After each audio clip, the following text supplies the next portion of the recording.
Orlando. Welcome to the OZone. Welcome to the OZone.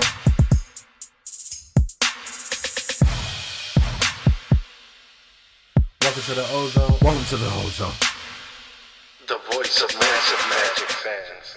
Welcome back to another episode of the OZone podcast, the voice of Magic fans. In the virtual studio today, we have Justin. Yo. Al. What's going on? Myself, Anthony, and welcome everybody to Season 2, Episode 1. Season 2? Season What 2. is this? Can you believe that we have already hit our 1 year mark? We are jumping into Season 2 of us doing this podcast thing, going into our second season, so definitely exciting. How you guys been? I know that it's been a little minute since we've talked. It's been about a good 2 months. We kind of waited for the playoffs to finish out. Lakers ended up winning against the Miami Heat to be NBA champions with Dwight Howard on their roster in Orlando. Crazy. Yeah, if we can just skip through all the conversation, I'll be fine. So, I mean, exciting news, though. They just recently announced that, the NBA season is right around the corner. You know, they're not giving the champions that much time to rest up. Training camp is set to start on December 1st, with the season starting in December 22nd. How you guys feeling about the NBA? It's kind of like it just stopped, and now we're getting right back into it. Yeah, I feel good about it. I think even though the season stopped not too long ago, you have to understand that there's been teams, you know, that didn't make the bubble that haven't been playing for about 8-9 months.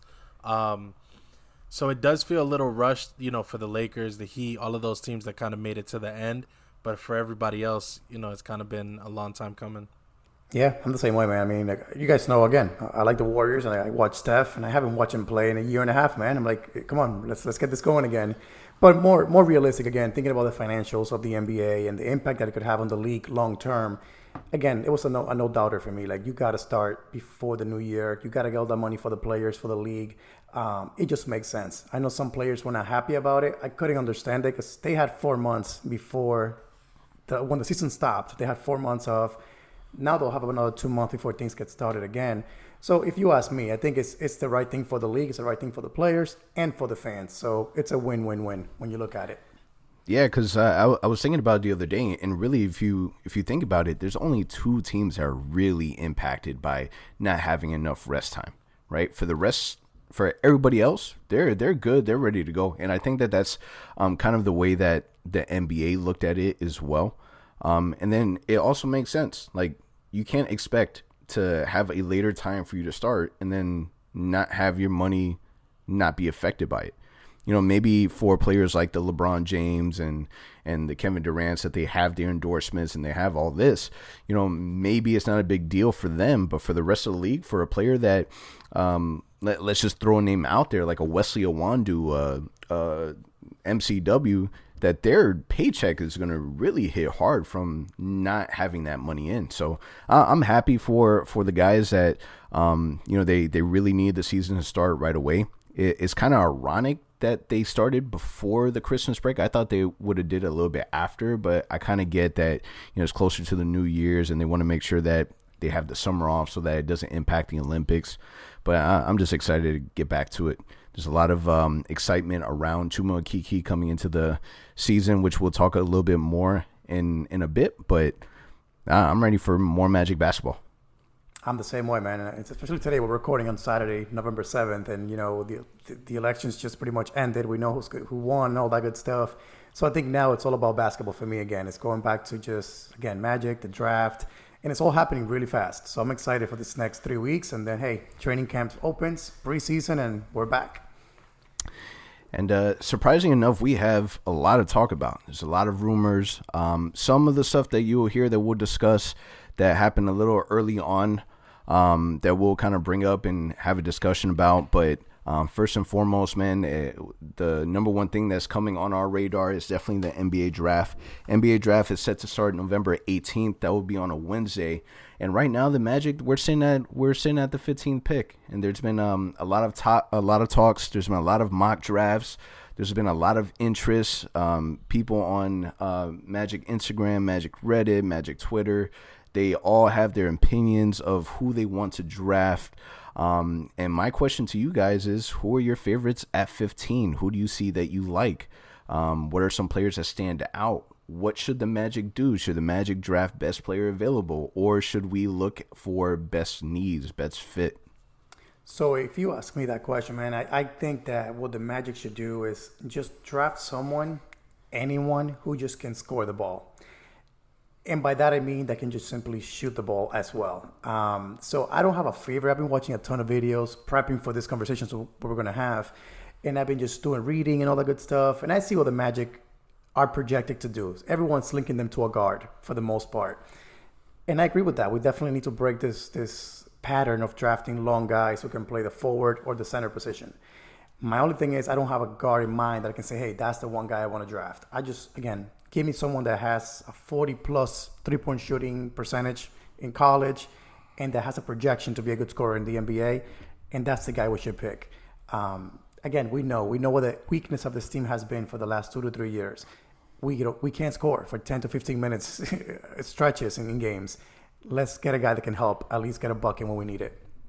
Yeah, I think it was Josh Robbins who had made a comment in one of his articles that was comparing the difference between how we were building our team and how Miami was building their team. And I hate comparing the two because obviously if you're an Orlando Magic fan, you really don't like the Heat and you really don't like the Lakers. It's just kind of like embedded in our DNA, right? But one of the things that Miami Heat did really, really well was develop their talent, but also draft players who are able to contribute right away. Tyler Hero is an example of that.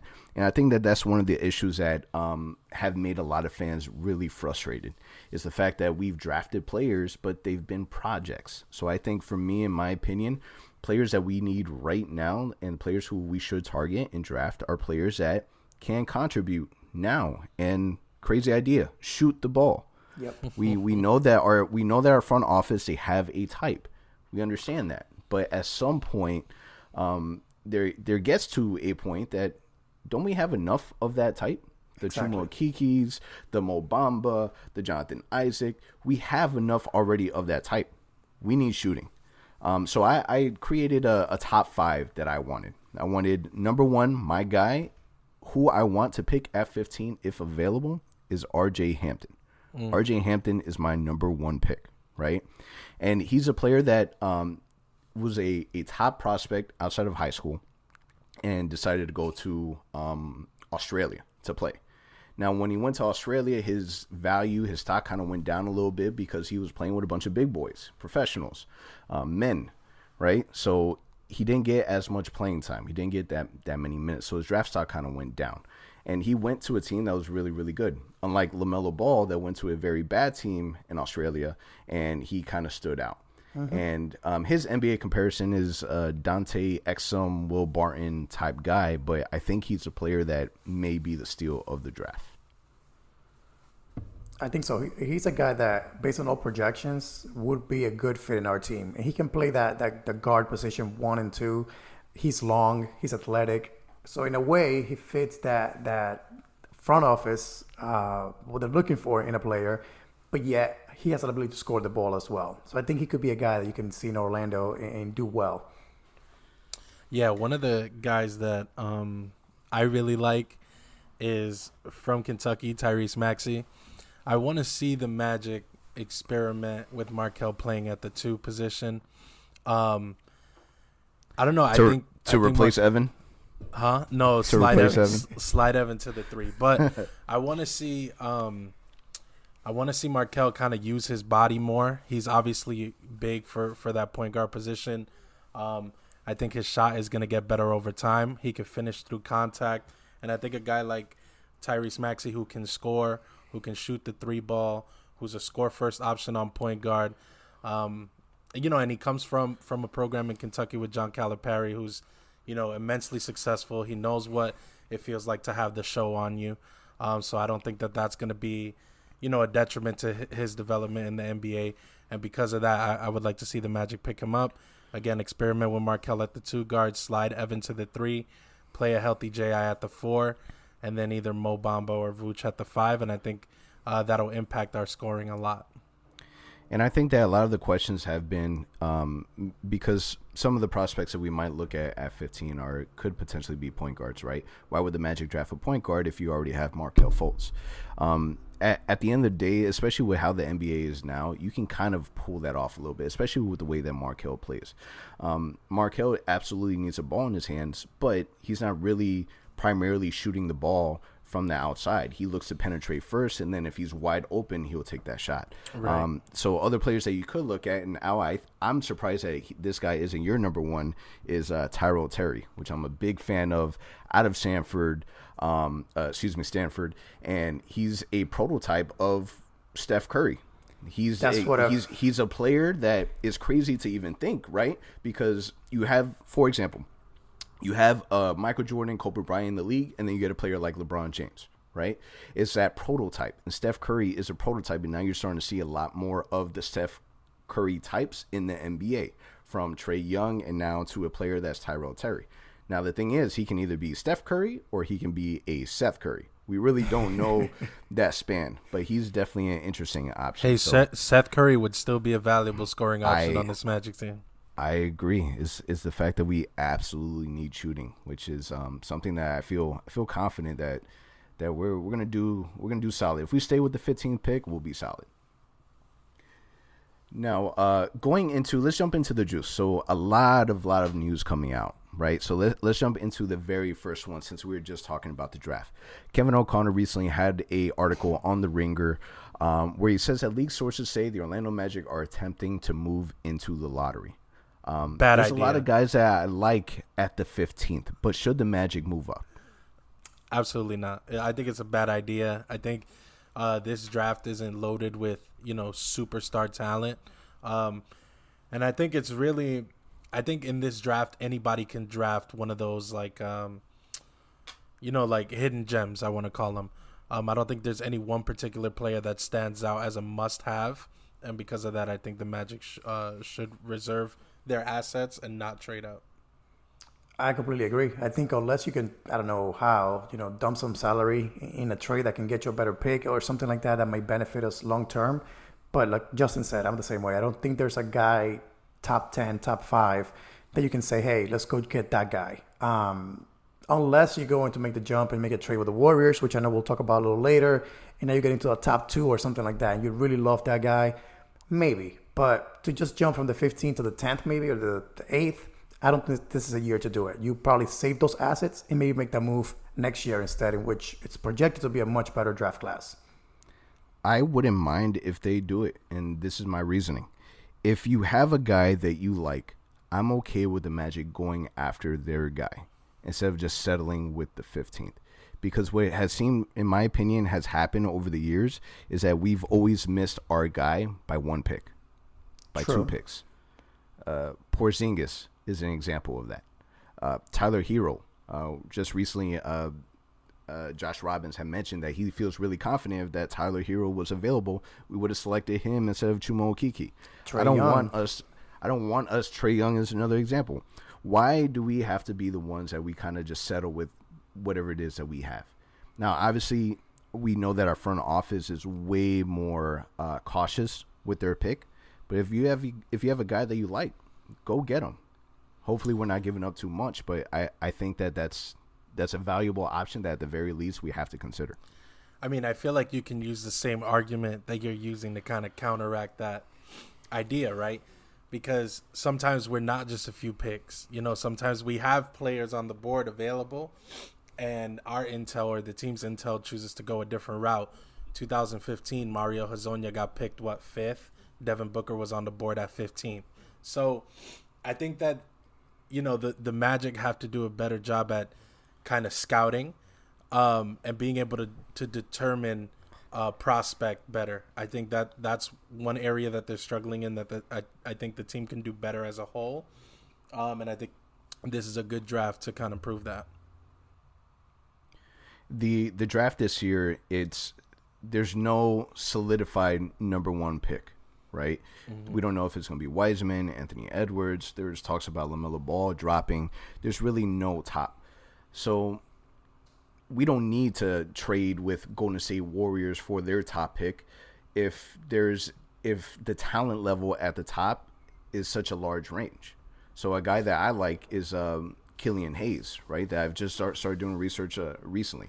He's a kid that played overseas from France, and he's from the Lakeland area, right? Mm-hmm. Magic have already interviewed this guy not too long ago. So that could be a player that they like. Again, if it's someone that the Magic go after because that's their guy, pull the trigger. Because right now we kind of need that. We need that aggressiveness that I feel like we haven't seen from the front office, but maybe Markel.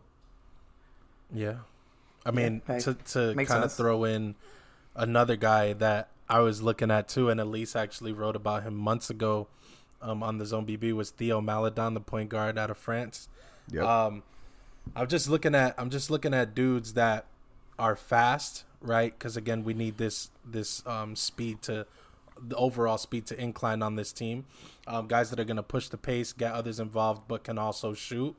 And I think a place where we saw that last season was point guard. You know, as great as DJ Augustine has been for us, as well as Markel did, considering all of the circumstances, I don't think that we have a solid answer at that one spot. And I think if you're looking for scoring, and you're looking for kind of an impact of the overall team, that point guard position is a good place to start. And just to also put it in perspective, just going against my own opinion, in 2013, do you know who was drafted number 15? Giannis? Giannis. Yep. At 15, right? So you're looking at 14 other teams that missed out on him. Right, I can't think right now on the top of my mind who was the number one pick that year. But again, if a team would have drafted Giannis at that time with the reports that they had, the scouting, the training sessions, whatever the case may be, people would have laughed at them and thought they were crazy for picking a player like Giannis number one. So contrary to what I just said, you know, it might also be a good idea just to stay pat at 15. Who knows? So I will say in that 2013, here are the top.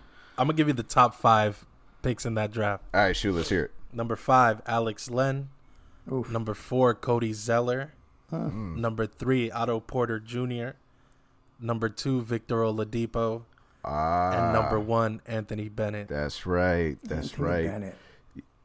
Man, if you take a look at the top 5, yeah, obviously the best player of that 5 is Victor Oladipo. Right. And it took him how long for him to be really the type of player that, you know, the all-star caliber, right? And it's so crazy to think about, you know, what a projection is, right? When people think, oh, so-and-so is going to go first or so-and-so is going to win.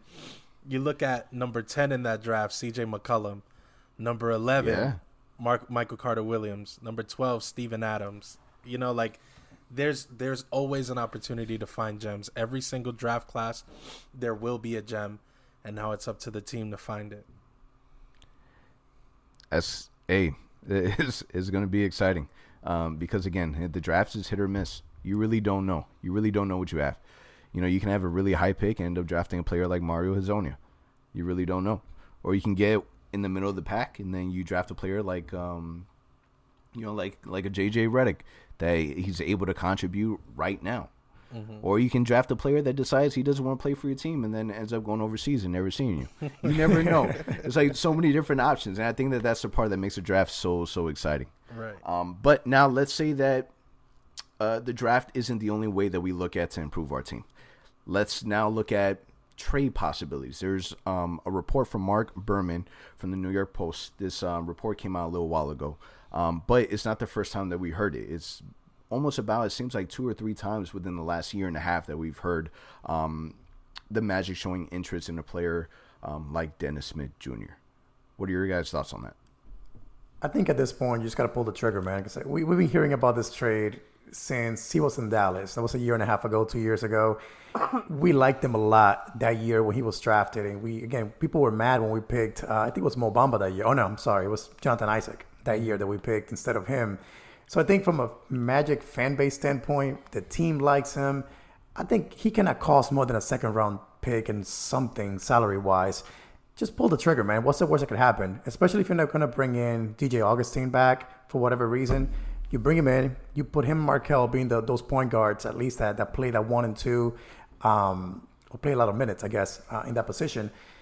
I think it's the time to do it, man. Because I think the interest has been there now for 2 years, and like I said before, the fan base wants him, the team wants him, and I think he could be a good fit on that. What Justin said earlier, pushing the pace, like another guy that can just simply jump out of the gym and bring excitement to our team. So I think it could be a good fit, and I always say when there's smoke, there's fire, and there's been smoke for a while with this rumor.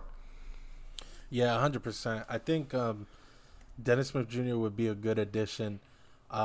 He's high flying, he's explosive, and I think he's one of those dudes that, given the right opportunity and a correct detailing of what his job description or his position is or his role is on a team, I think he can thrive. Is he going to be a superstar? Probably not. But could he be a really high quality 1 or 2 guard in the league? Of course. And I think in Orlando, since we don't have, outside of Vooch, we don't have like a consistent scoring force, I think that'll also give him a little bit of opportunity to prove his worth. You know what I mean?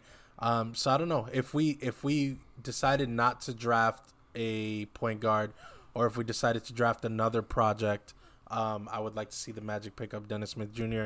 and play him at that 2 spot alongside Markelle, keeping Markelle at the 1. Listen, Dennis Smith Jr. is my guy. I was definitely one of those people that wanted to draft him.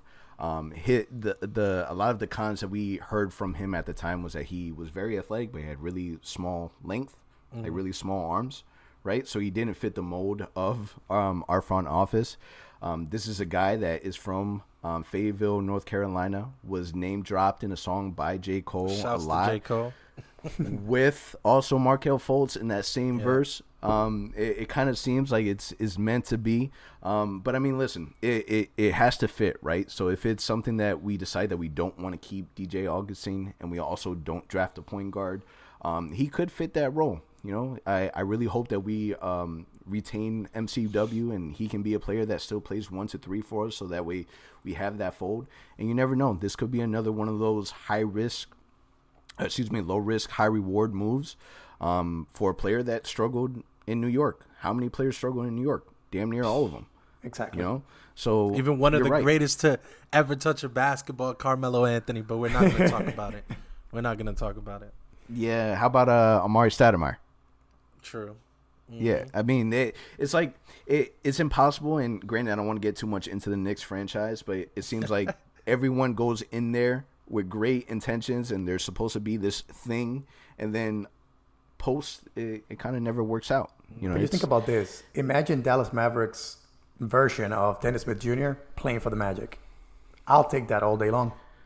I would take it also. Now here's the thing. We all know that our front office is very what's the word? Shy. Secretive. I feel like they're a little slow in terms of their speed, and very close to the chest. Damn near like the Secret Service. It is insane, right? So Zach Lowe, in a recent article, is quoted, "Teams who have talked to the Magic have a hard time parsing their intentions."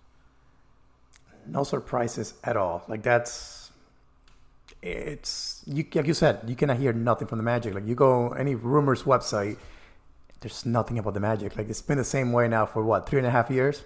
I don't know, but I wish it wasn't the case. I miss the days of going to Real GM, whatever, and always having some sort of rumors around the Magic. It sucks, but at the same time, I guess executives respect that about the Magic. Now, Justin, how are you taking this? Are you taking this as if, teams are talking to the Magic front office, but they don't know exactly what they're trying to do?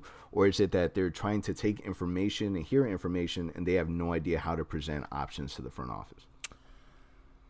I think that it's possible that the front office is giving, I would say, not clear answers, or kind of playing hard to get, just to see what other teams' true intentions are. The Magic have made it to the playoffs 2 seasons in a row.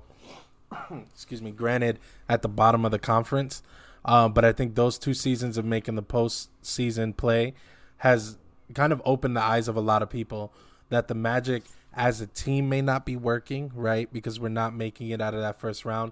I mean, we're not even winning the second, we win the first game and then kind of fall off. And because of that, I think a lot of teams will kind of be trying to lowball the Magic and kind of pluck away stars like, AG, scorers like Evan Fournier for not as much as the Magic believe that those players are worth. And I think that's why teams are having a hard time kind of determining what their real interest in moving those pieces. Someone had made a comment on Twitter. I can't remember the person that did. But when this article came out, the comment was that our front office is weird. And I can't think of a better description of what our front office. They're weird, man. They don't operate like what we're used to. I mean, I would like to say Rob Hennigan was a little bit of that. It was kind of like a small version of what we have now in terms of not shedding too much information. But this is on another level. For this information to be out in the mainstream media coming from ESPN, I feel kind of hurts the way that people would want to work with our front office. If you try to get information, you try to talk to somebody, and you're trying to pry information from them, they're not giving you anything. At some point, it just gets annoying. You don't even want to deal with it. And I really hope that that's not kind of where it's trending with us, because at the end of the day, we hired this front office to be able to draft well and be able to kind of steal some gems from the draft, but also have the experience where they already have relationships with other front offices in the league, and we were able to do something to really help improve the team that we have.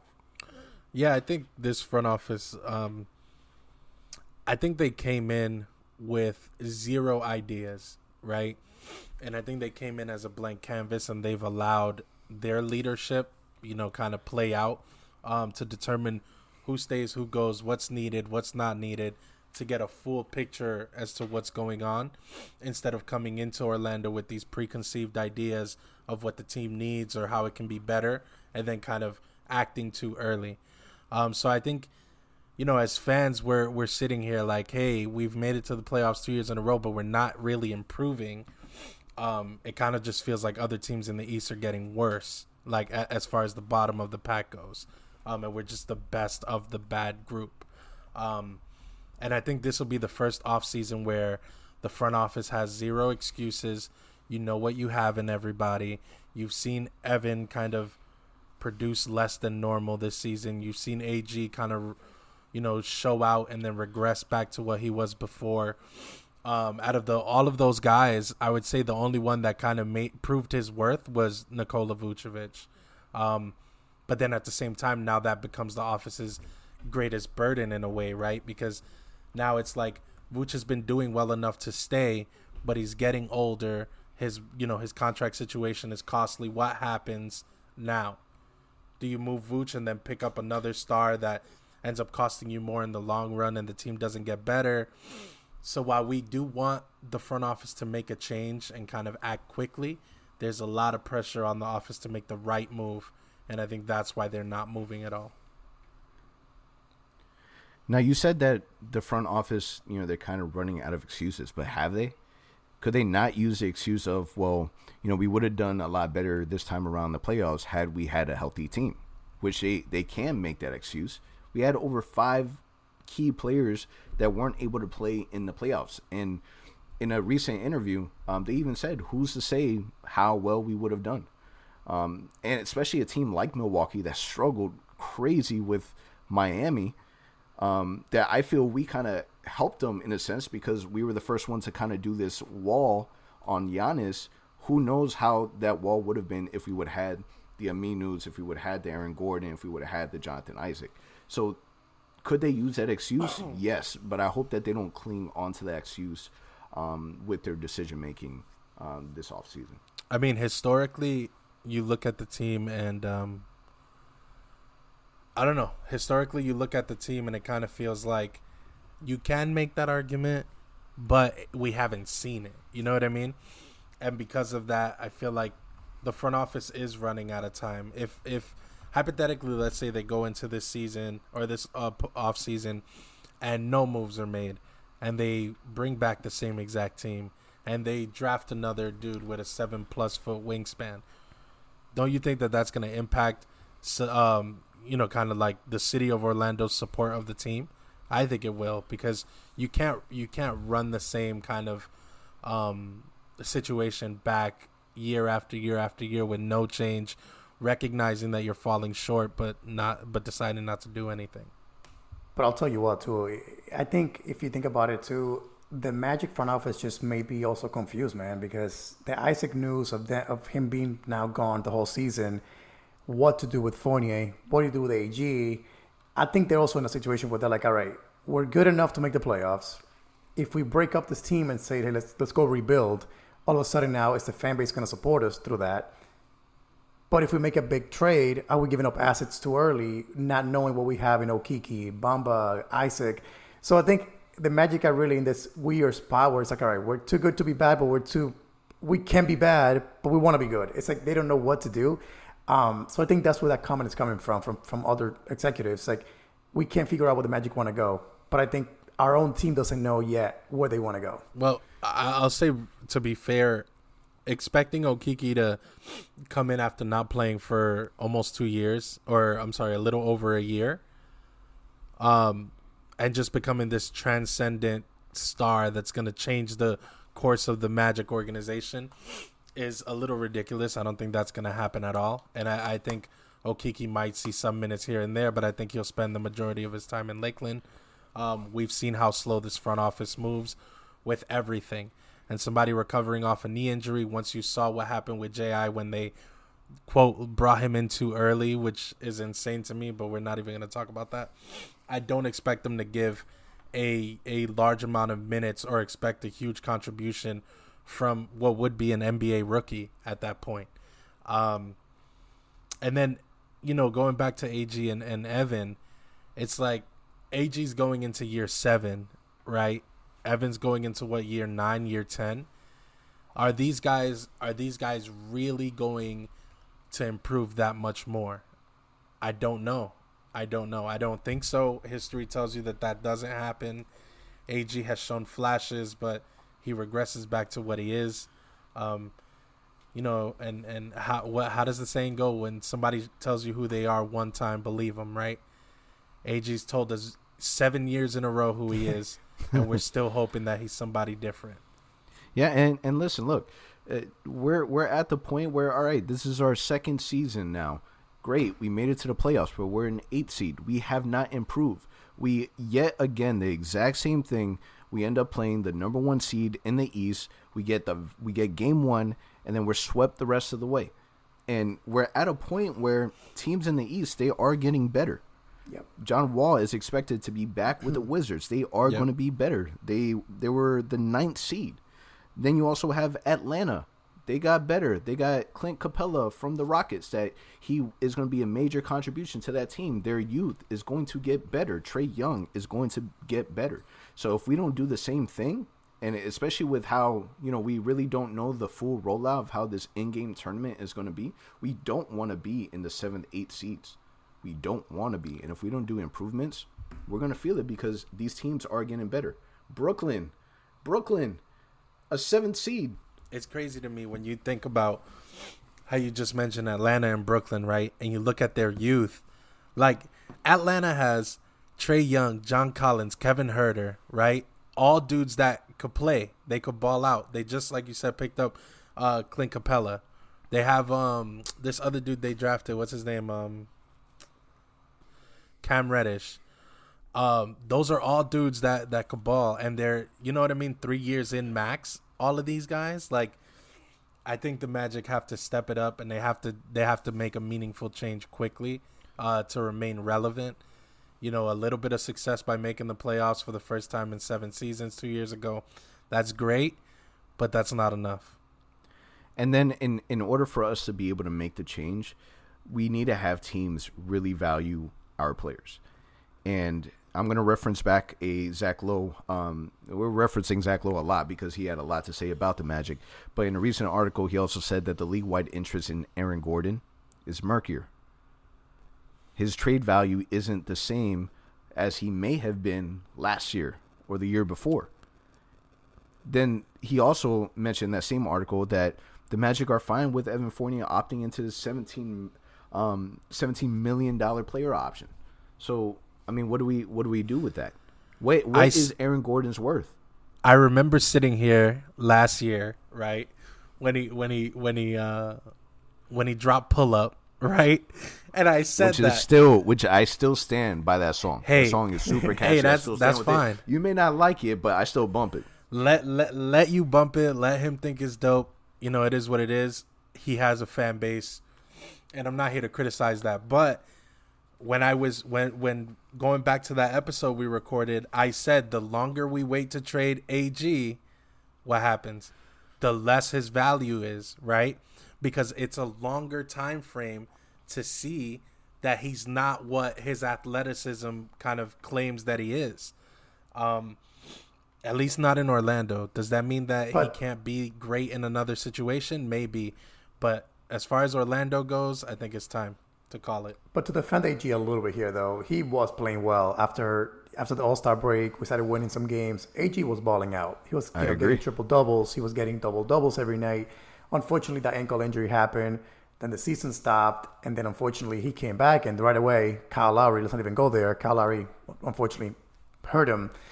And then we don't know what happened to that. Like, we don't know what version of AG we have now in our hands. Is it that? And he wanted to play. He did. You know, so who do we have in our hands? Is it that AG with Isaac being now next season? Is this a time for him to shine? Like, hey, Isaac's not here. I got the ball in my hands a little more now. I'm really the power forward. I don't have to share minutes with AG. Oh, I'm sorry, with Isaac going back and forth and the 3 and the 4. So, you know, it's a weird situation. And I really feel the Magic, we're going to talk about it later, but I really feel like the Magic are going to run it back. And really, reason being, they don't know what to do. If Fournier opts in, then what do you do at that point? Do you make a trade to make a trade? Or do you say, hey, let's wait it out. Let's see what AG can do this season. If anything, move him at the deadline. But I'm intrigued to see if AG is that version that played towards the end of last season. Is that who he has become now? So Al, since this is what you believe, right? Let me ask you this: you're comfortable, right, with John and Jeff going into the off season, right, and not dealing AG and just risking and starting next season and possibly seeing again what this guy could be, right? That can ultimately lessen his tradability at that point, and then we get stuck with a mid-level Aaron Gordon. To answer your question, I would be okay with that because Isaac's not playing.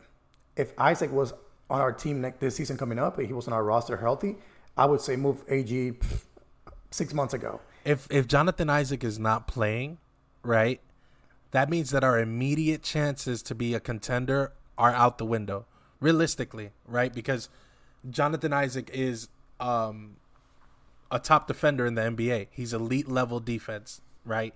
I don't even think that's arguable at this point. So if he's gone, you're conceivably not going to win a championship without Jonathan Isaac. You're not even going to contend for a championship without Jonathan Isaac.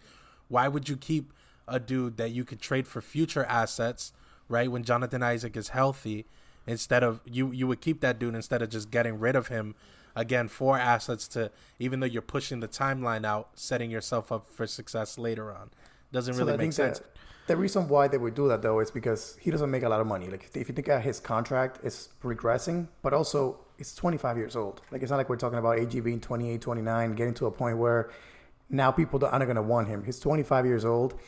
But not only that, again, you don't have Isaac, so you got to remain competitive. The Magic are not going to take a step back. I really, really do not see them making moves to get younger and rebuilding. I don't see that. And then you have Aminu coming back with Okiki. So all of a sudden you lost J.I., but you're getting 2 injured guys that didn't play all of last season. All the more reason why you should move AG, because you're going to have Aminu who could play 3-4, and you're going to have Okiki who could play the same position. Yeah, but Okiki, like you said earlier, it'll take a while for him to kind of get a flow of things. I don't see Okiki playing significant minutes until probably halfway through the season. In an interview with Josh Robbins, Jeff Waltman didn't rule out starting fresh, right? He didn't rule that out. He didn't say, no, I'm going to stick with my team. He didn't say any of that. He says we're going to look at all options and all avenues. Could they move on with Aaron Gordon? Absolutely. But we can't sit here and say, you know, and for us to have or contend for a championship, we need Jonathan Isaac. We're nowhere near contending for anything but the 8th, 7th, and 6th seed. Right? We're a team that we are down at the half by 30, and we can't even think about, you know, scoring 31 points. We have to think about chopping away that lead, right? Exactly. So right now we just need to get a little bit better. I do feel as if we brought in a player like Aminu, who started for the Portland Trailblazers, and brought him on as a bench player to kind of help fill that need and fill that void. I feel also as if we drafted a player like Chuma Okeke for a future that doesn't involve Aaron Gordon. Mm-hmm. So there's a lot of different ways that we can look at it. Now, in that same article, Zach Lowe had mentioned that Portland does seem to be a team that he sees the Magic could potentially do a deal with. There's a fit for a player like Aaron Gordon. But at the same time, he also said that Portland isn't willing to move a player like CJ McCollum for AG. So again, what's the value for Aaron Gordon? We really don't know. What are players on the roster of Portland that we would want to trade for that doesn't revolve with obviously a Dame, because that's out of the question. CJ McCollum, who's there? Could maybe be a Anthony Simmons that's from the Central Florida area. We're obviously not interested in Mario Hezonja. Yep. What is Aaron Gordon's value? I think on that same article, I think he mentioned that it was Simmons and I think like a second round pick, and I forgot who else, but it was a guy just to fill salary. And then again, if you make that move, at that point, what are you doing? You're basically resetting your team and kind of going young, which again, if that's the way they want to go, sure. But I really don't think the Magic would trade Gordon to go young and get, again, just a prospect that may be good enough in a few years. If they move AG, I think it'll be for a better pick or a guy that can score the ball, I would think. I mean, Justin, you're a undercover Portland fan. If you were to move a player like Aaron Gordon to Portland that doesn't revolve the obvious Dame Lillard and CJ McCollum, who would you want in return? The thing is that Portland has good young players, right? But Portland is setting themselves up for when Dame and CJ are no longer the high caliber, high scoring guys that they are now, right? So they have Gary Trent, who's awesome. Like I love Gary Trent. I would love to see him in a Magic uniform. Probably won't happen. Anthony Simons can jump out of the gym. That man is from Altamont Springs, Florida, which I think is awesome. I don't see them moving him either. Zach Collins has had injury troubles, but they know they need a big body. They're not getting rid of him. Hassan Whiteside, but I don't want that man in Orlando at all. And Melo. I mean, hey, Dame has wanted to play alongside Melo for a long time. If for any reason Portland was considering not re-signing Melo, John and Jeff got to get on the phone with Melo's agents ASAP. But as far as like young talent, I don't see anybody that Portland would be willing to part ways with unless it was going to bring them back something spectacular. And AG would look good in Portland. I think his athleticism fits. But there's you've seen more from AG than you have from those other young dudes, and because of that, I think that they're less inclined to break up with those guys now. If AG is still in a Magic uniform next offseason maybe, but I think it's too early for Portland to want to trade any of their young pieces, especially with the success that they've seen out of them thus far. Listen, and this is why the NBA offseason is such a major deal. There's no other league like offseason NBA, right? Just because there's so much fan engagement, there's so many moves, transactions, so many rumors, so many reports, articles that makes it like amazing. And it's probably one of my not all time, because obviously I like the season, but postseason, I love the offseason. And what I love most about the offseason is the crazy mock trades that occur, right? Mm-hmm. These dream scenarios. So one of the ones that kind of picked up steam in the last couple of days was from Bleacher Report, and it had Aaron Gordon, Evan Fournier for Russell Westbrook. Do you make that deal? I'll shoot. No, man, I would not want to see Russell Westbrook on this team. He would not be the perfect fit, the guy you want to build around or call your superstar. And then again, you got Markelle Fultz. So, okay, even if you play them next to each other, now you got Westbrook, who historically is one of the worst shooters in the NBA from three-point range. What is he going to do in this team? Yeah, he can run fast, he can dunk, he plays aggressive. Great. But for almost $40 million a year, I'm good on that. The reason why I shoot is not because of what Russ would bring on the court. I think it's because of what he would bring off the court. I don't even think it's arguable that Victor Oladipo became a better version of himself because he got to see the work ethic and commitment and drive that Westbrook showcased at all times. And Westbrook is actually, a lot of people, especially fans, think they have this preconceived notion of who Russ is. But when you speak to his teammates, a lot of his teammates appreciate Russell Westbrook as a human. So I don't think he would destroy the chemistry on this team. I think he, like I said, can help change the mindset of a lot of guys on this team and make them harder workers. I think some of the guys who could benefit from that, Mo Bamba for sure, just being around kind of a winning mindset. So I think he could benefit this team overall. And obviously in the point production, he's going to help. This man averaged a triple-double for like 2 or 3 seasons in a row. So this idea that he can't score is crazy. I wouldn't say I would like to see Russ in Orlando, but I could see a situation where he could end up here, and I do think it would be beneficial for the young guys. Listen, he's a former MVP of the league. Yep. We know that he can play.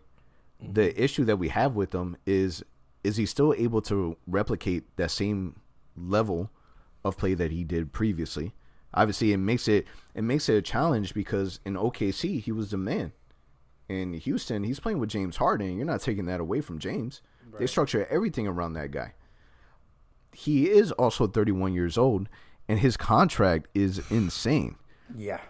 So for this upcoming season, he's owed $41 million. He's still on the contract for the next 3 seasons. So you owe him 41, then you owe him 44, and then you owe him 47. Now, granted, we don't have a player that gets paid that amount on our roster, but we also don't have the star level that brings. Will the Magic want to risk bringing in a player like that? That let's be honest, he's not level-headed. He sometimes can create issues, right? He is a major personality. Do the Magic want that? Does he fit that character first mold? But that's the whole argument right there, right? The Magic are, like you said, a character first, which really means mild-mannered, don't fall out of line, don't say anything that's out of pocket. Like, you can't win with that mentality. I'm sorry. Like, and I've said this before, when you're towing the right side of the line all the time, that's not how you build champions, right? People who are successful and people who become great, they push that line. They don't always kind of stay in this, I have to be safe, I have to make all of these right decisions. It's like, no, if you want to win a championship, sometimes you got to get edgy. Sometimes you got to get risky. Sometimes you got to bring a dude with attitude who wants to fight people and kick fans out of the stands. Like, you need that sometimes. So I can't say that Russ is going to turn this team into a championship winning team, but I think Russ will help this team more than he will hurt this team. 3 years from now, at a $47 million paycheck, I don't know if I'm down for that, though, to be honest. No. Nah, I mean, we just got done paying Gilbert Arenas, 1-2 seasons ago off that big contract that we gave him, so I can only imagine, what that would do. And Houston is dying to get that contract off his books. Now, he isn't the only mock trade that we've heard.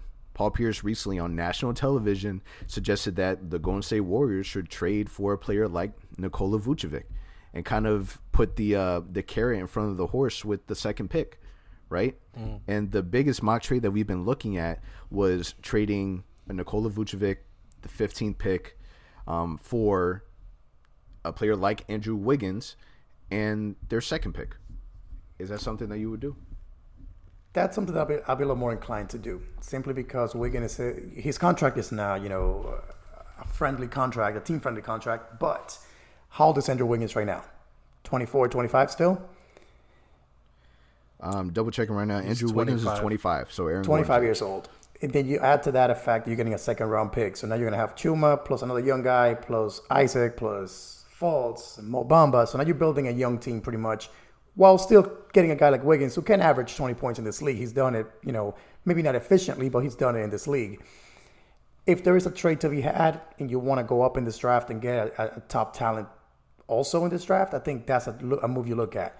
Now, from the Warriors side of things, I don't think Vooch fits that team just because of the speed. He's not a guy that's going to go up and down the floor and keep up with the pace they play in. But they did it. They did it with Andrew Bogut.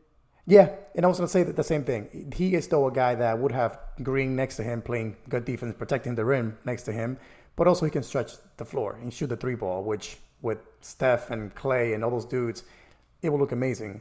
So I don't know. I don't think it's a bad trade.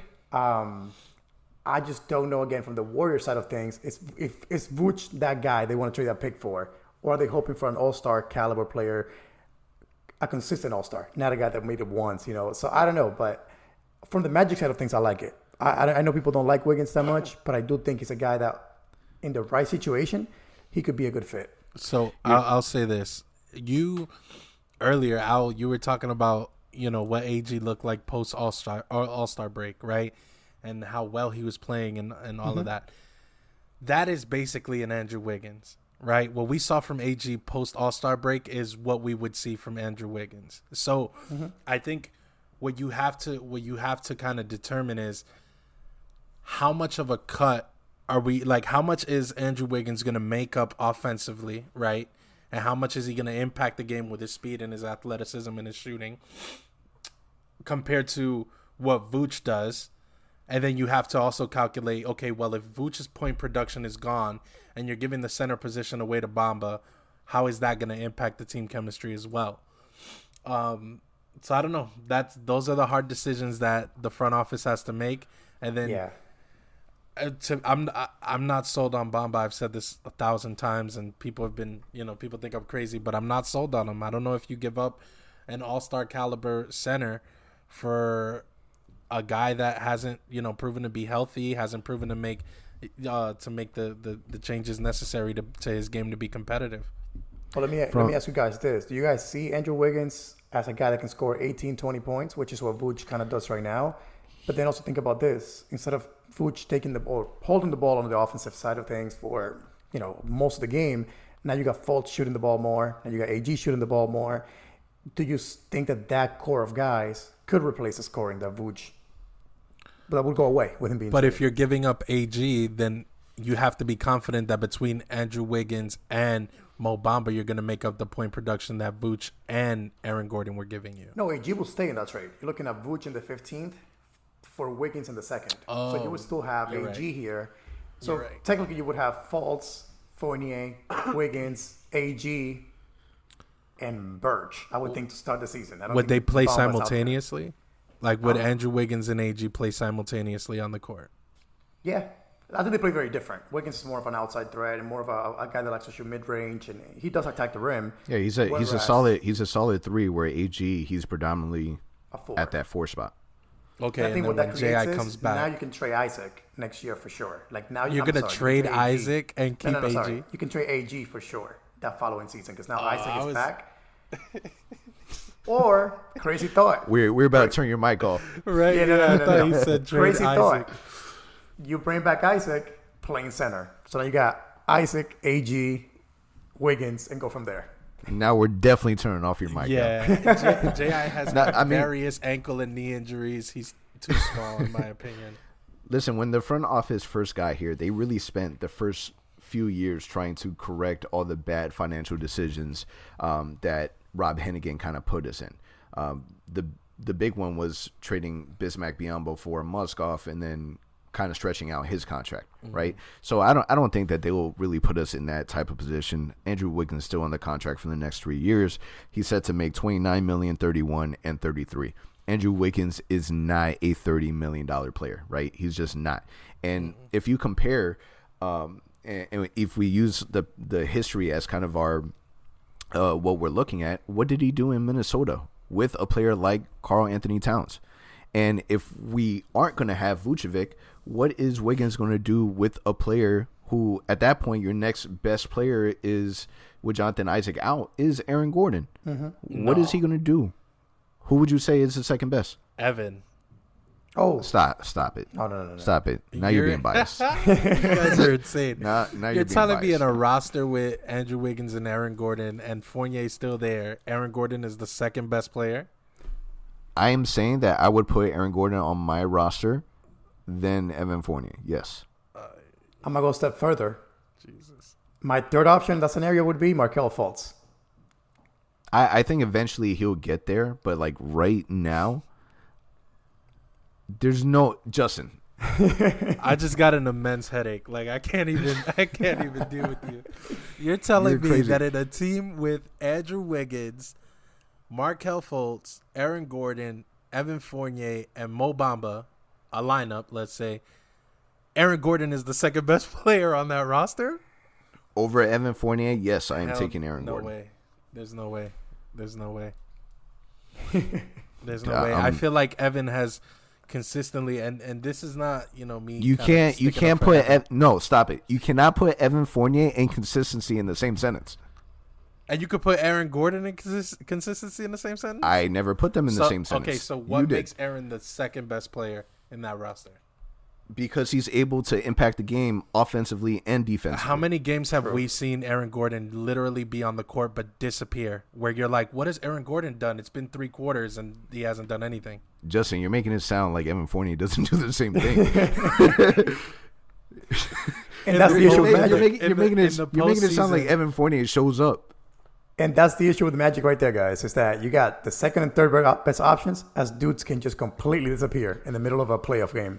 So if you ask me, that's the main issue right there. You know what? Hey, and this is the perfect segue to our next topic. Pass or shoot. Evan Fournier, Aaron Gordon, Vucevic will get traded this season. One of the 3. I'm going to say pass. I'm going to go with shoot. I'm going to go with shoot also, and it will be Evan Fournier. 100%, hands down, it's happening. I think I'm gonna shoot, but I'm also gonna go with the second best player in the roster, Aaron Gordon. I think his time is up. I think there'll be a team that values his athleticism. It's something that it's not that rampant or frequent throughout the league. I think AG is still special in that way. And I think that there'll be a team that is set up offensively, that has shooters, that doesn't need to rely on AG to be their primary scoring option, who will take the chance on Aaron Gordon this offseason. I think this is the season. I mean, if you take a look, Evan Fournier, Aaron Gordon, Nikola Vucevic, these are all Rob Hennigan's players. All of them. Listen, you drafted Jonathan Isaac. He really hasn't played a whole lot of games for us. You made a trade for Markelle Fultz, and those are really your impact guys. And you drafted Mo Bamba, who is still a question mark. Exactly. We're still looking at players. Thank you, Rob Hennigan, for getting us to the playoffs. Like, this is still their players. They need to make a decision. Now that you say that, if you really look at those guys, right? J.I., still a question mark. We've seen his defensive potential. Hasn't played long enough for us to say anything really solidified about him. Okiki, question mark. Markelle, still a question mark. Mo Bamba, still a question mark. Like, there's too many question marks. And if this front office, goes into next season without some of those question marks answered, I think that it'll be the last season that this front office is in Orlando, in my opinion. I mean, you can only do the same thing over and over and over. We've gotten to the point that we've collected enough data. And listen, the front office said in the beginning, we just want to listen. We just want to see how our players are so we can evaluate them. We want to do this. We want to do that. Dude, you did it already. Make a decision. It's enough time. Make a decision. So, I mean, it's going to be interesting, man. And I think that this season you have to see one of those. You have to break up the trio. It's just something that has to happen. So, based on what you're saying, guys, you're saying that the Magic will not run it back next season? They got to make moves. There's no way that they cannot afford to be not aggressive this offseason. I'm gonna go out on a crazy limb, and I think 2 of those 3 guys get moved this offseason. Package deal or separate? I say separate. So I'll tell you what. So I'm going to go completely against that. I'm going to say, and just because what I've been seeing lately, like Zach Lowe on his podcast recently said it, even he says, like, you know what? With the short off season, teams needing consistency more than ever before, because, again, they didn't have time to have training camp and get to know each other very well. He was bracing how the Magic may run it back again this season coming up. And I'm like, they did that last year. That didn't work. Injuries ruined that. But knowing our front office, they'll use that excuse to run it back, which is, well, last year we played well, we made the playoffs, and we had a bunch of injuries. let's run it back now with a healthy Aminu replacing Isaac. We're going to have now, I can just envision it. Them saying this to themselves in the room and saying, let's give it a shot. Let's start the season with this roster again. And in the trade deadline, we'll look at trading Fournier to not losing for nothing in the offseason. But I don't see them really making a major change. And if they do, I really hope that they do. But the realistic side of me is saying we're going to see a lot of similarities in this roster. This will be the third season in a row where the Magic have the most continuity in the NBA and somehow can't make it work. Yep. All right. So, guys, closing remarks. Draft a scorer for the first time in 5 years, please. Yeah, I would say the same. Draft a shooter. Get rid of 2 of these 3 guys that have been there for way too long. And don't be afraid to just try different things. I think the Magic again, and we spoke about it 1,000 times over. They're a team that likes to play the safe route. Safe teams don't win championships.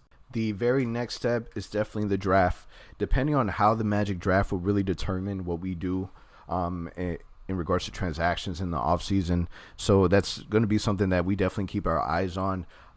Draft an impact player, man. No development. We need a player that can go in there and contribute. I'm not expecting for the Magic to draft a player that averages 25 points a game. I'm not even expecting for the steal of the draft. Draft a player that's able to contribute with the team, that fits with the team, and by all God, please, a player that can shoot. That we need some shooting on. If we draft wingspan over scoring ability again, I might just lose my mind. I mean, wingspan is a plus as long as they can shoot. I'm okay with the wingspan as long as they can shoot, preferably not a forward. Mm-hmm. And I'll be happy. I'll be a happy camper. Christmas comes true. President of the year. Anyways, thank you guys for listening. We covered so much on this episode, and that's a wrap for us. Peace. Thank you for listening to the OZone podcast, the voice of Magic fans. Be sure to visit our website, theozonepod.com, and remember to subscribe, rate, and leave a review on all your favorite podcast listening platforms.